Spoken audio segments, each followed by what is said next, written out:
We got a sleepyhead over here. I'm very sleepy. He's so sleepy studying wine in the law. How could you be sleepy studying wine in the law? It's so fascinating. Oh boy, it sure is. All right, real people, we're talking about wine and the law. Who would have guessed it? There's laws about wine. I would not have guessed that personally.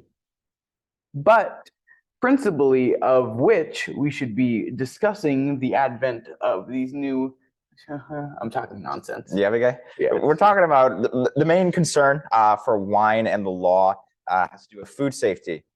The primary concern of authorities is the safety of wine for consumption. Winemaking chemicals like sulfur dioxide are written there as SO2, can be dangerous if consumed in large quantities. And as such, you'll see on your wine bottle a lot the term contains sulfites. And SO2 in small quantities, which is typically produced actually during fermentation, requires the addition of that labeling term contains sulfites. So even if you're not adding SO2 as a preservative in your wine, you still generally do have some SO2 in the wine itself that's coming from that fermentation process. So generally, you're going to need this indication on most of your bottles if you do have some trace amount of sulfites. It's just something that needs to be there for a regulatory and food safety reason. So that brings us into the integrity of a wine label. Your wine label needs to be accurate and true. Your claims and descriptions need to be forthcoming, and they need to be able to be verified. Your information needs to be able to be clear, and it needs to be verified again, like I said, or checked by a regulating authority. Because same thing with food labels, you have to be able to present the full picture of what you're producing or what you're providing to the consumer. It needs to be accurate. You can't say you're having a wine with zero sulfites when one, you have sulfites produced in your fermentation process, or two, you're adding SO2 as a preservative when you're bottling. So it needs to be completely accurate. You got to protect the consumer. Mm-hmm. This goes further into geographical indications, known as GIs. It will be seen, not GI Joe, Geographical Indication Joe. This refers to the region or place of origin. So Bordeaux, France, that's a GI. It refers to a designated vineyard area within a country. And the use of GI is tightly controlled to ensure accuracy. Like we said, we have to protect the consumer and be very transparent to them. And for high quality premium wines, fraud is a legitimate risk. People pass bottles off as one thing, but in reality, it's another.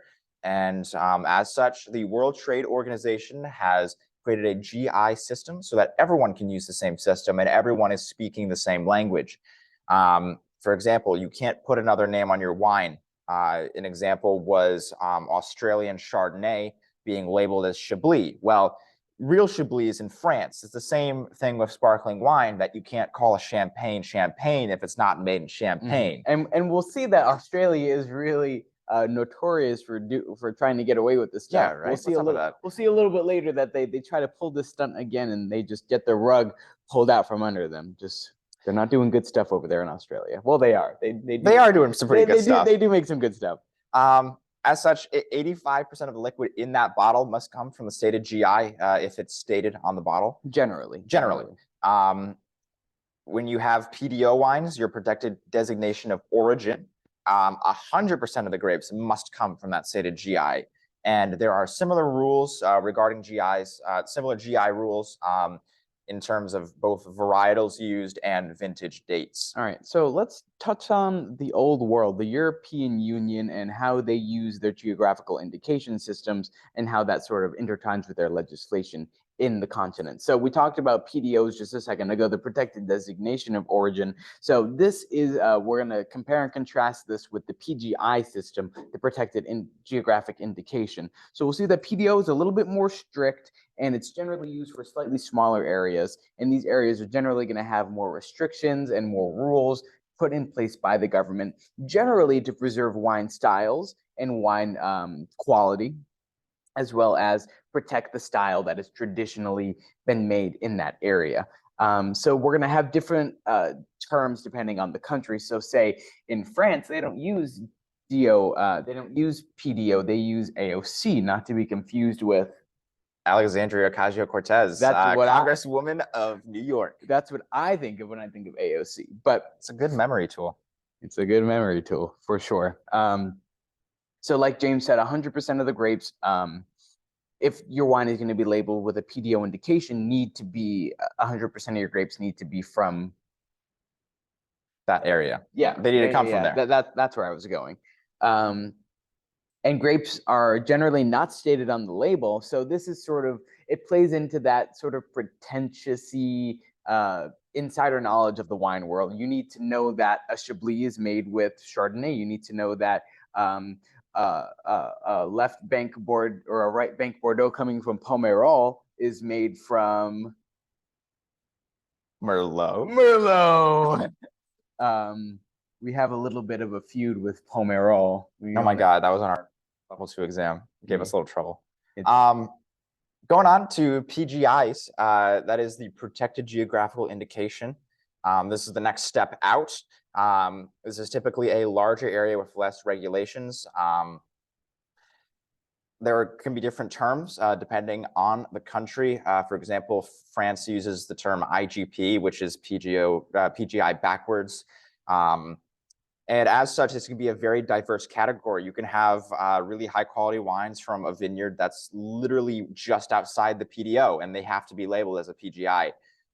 Or it can be used by large producers to produce just like high volume wine. So as such, it can be a very diverse category.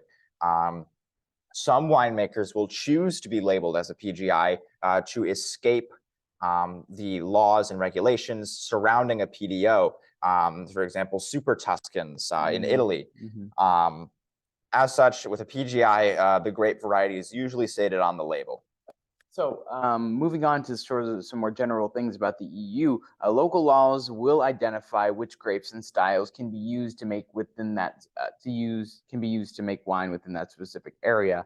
And like I said, these are used to promote quality, they're used to protect against fraud, and they're used to sort of protect historical style of wine that's being made within that area. And wine without a GI generally allows more flexibility for the winemaker, allows them to use grapes coming from anywhere within the country, or perhaps anywhere within a span of countries. They're not using that geographical indication. They don't have the strict sort of rules over their head of having to use grapes from one specific region. They have the bandwidth to go wherever they want, as long as they're using good enough grapes to sell good enough wine. Yeah. And then moving on to outside of the EU, it's not as strict.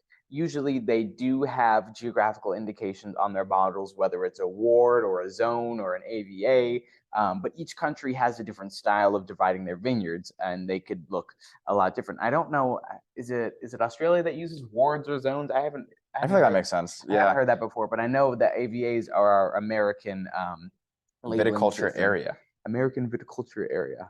No local laws limit what the winemaker can grow and produce generally, and legal terms are rarely seen on the bottles.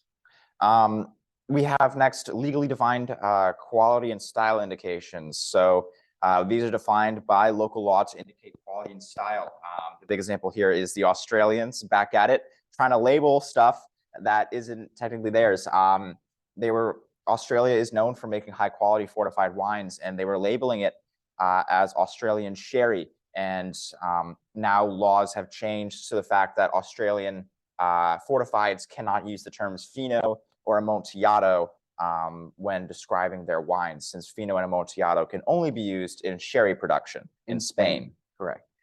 So then it just moves on to safe consumption. We're just talking about the alcohol's effect on the body and the human mind and perception. So alcohol is not harmful to health in moderation, and it's why we're seeing a lot of government regulations really push the idea of safe and monitoring your alcohol consumption, making sure that you're within a fair level of alcohol, blood alcohol content, so that one, you're able to drive a motor vehicle, and two, you're able to sort of control your senses and be in the loop with what's happening in reality. Negative effects can be impacted on short-term and long-term health with prolonged consumption and excessive consumption of alcohol. And you're going to have local laws such as limits for blood alcohol content for operating a motor vehicle, as well as legal age for drinking and consumption, or rather purchase and consumption, that are going to be government regulations that sort of help quell the use and mitigate the harmful effects of alcohol consumption. Yeah, some advertisement restrictions exist as well that the government imposes just to make sure that you're not having a company really boast about how good and how great an alcohol product is going to make you feel or make you perform or something like that. You don't want this negative press. So yeah, moral of the story: no booze cruising. No booze cruising. That's all we have. Wine for real, people. Keep it real, and we'll see you next time. Yeah. It's been real, people. See what I did there? Oh my God. This guy saw what I did there. All I don't know right. if I want to. Ciao. Goodbye.